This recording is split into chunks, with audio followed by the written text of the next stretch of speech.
Last month, the Wall Street Journal reported that quite a few Republicans had gone sour on free trade.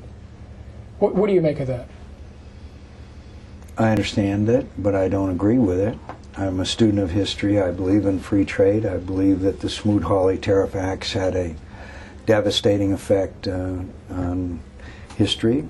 I think that the major contributor to our economic growth in the last 6 to 9 months was exports.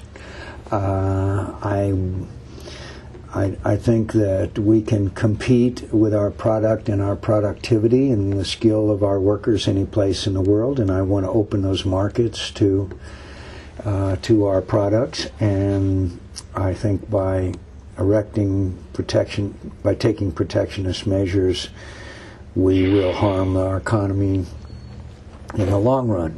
Having said that, very quickly, we're not doing enough for the displaced worker. There are 6 displaced worker programs. None of them work.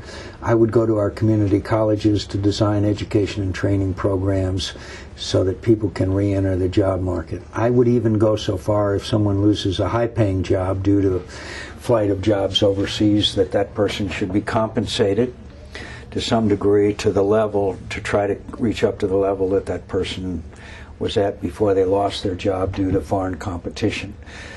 We cannot do what we did in the Industrial Revolution because we're in an information technology revolution. We can't do what we did then, and that's just leave people behind.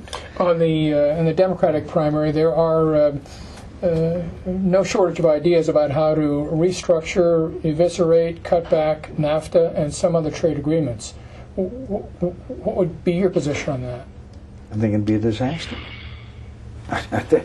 I think that statistics show that NAFTA has had a dramatic boost to our economy, particularly the Canadian economy, but also to a significant degree the Mexican economy. And goods and services flow back and forth in a way that is remarkable. If you go to Detroit, you'll see trucks lined up for miles, going both ways.